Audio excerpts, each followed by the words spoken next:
சங்கீதங்களின் புஸ்தகம் 92ஆம் சங்கீதம் 11ஆம் வசனம். சங்கீதம் 92:11.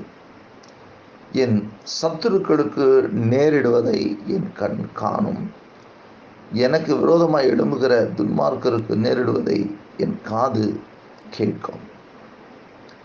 என் சத்துருக்களுக்கு நேரிடுவதை என் கண் காணும்.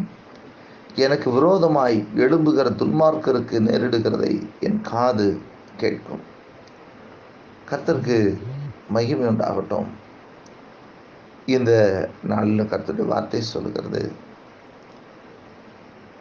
ஓய்வு நாளின் பாட்டாகிய சங்கீதம் என்று சொல்லி சொல்லப்படுகின்ற சங்கீதம் 92 அவர் சொல்லுகிறார், கர்த்தரை துதிப்பதும் உன்னதமானவரே உமது நாமத்தை கீர்த்தனம் பண்ணுவதும் 10 நரம்பு வீணையினாலும் தம்புருவினாலும் தியானத்தோடு வாசிக்கும் சுரமண்டலத்தினாலும் காலையிலே உமது கிருபையும் இரவிலே உமது சத்தியத்தையும் அறிவிப்பதும் நலமாயிருக்கும் என்று சொல்லி இங்கே சங்கீதத்தை அவர் துவங்குகிறதை நாம் பார்க்கிறோம். காலையிலே உம்முடைய கிருபையும் இரவிலே உம்முடைய சத்தியத்தையும் அறிவிப்பதும் நலமாயிருக்கும். இதை சொல்லிவிட்டு வரும் பொழுது தான் 11ஆம் வசனத்திலே சொல்லுகிறார், என் சத்துருக்களுக்கு நேரிடுவதை என் கண் காணும்.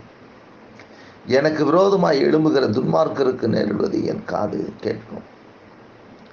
இந்த உலகத்தில் நமக்கு விரோதமாக இருந்து போராடுகிற சத்துருக்கள் ஏராளம். மனித சத்துருக்கள், ஆவிக்குரிய மண்டலத்திலிருந்து போராடுகிற சபிக்கப்பட்ட பொல்லாத ஆவி, தள்ளப்பட்ட தூதனுடைய சத்துருக்கள்.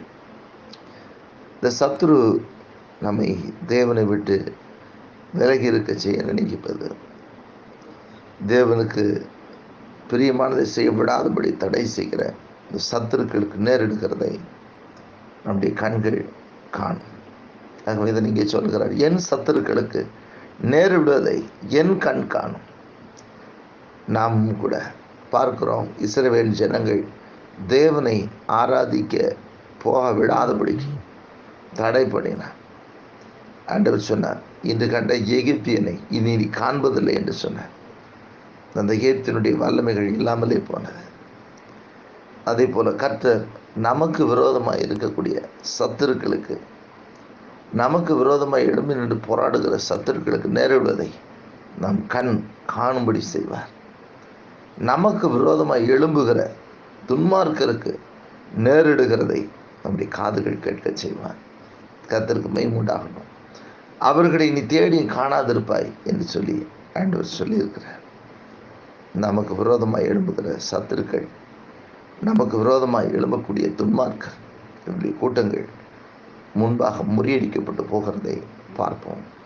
இயேசுவின் நாமத்தினாலே சத்துருக்கள் மேல் நமக்கு ஜெயம் உண்டு.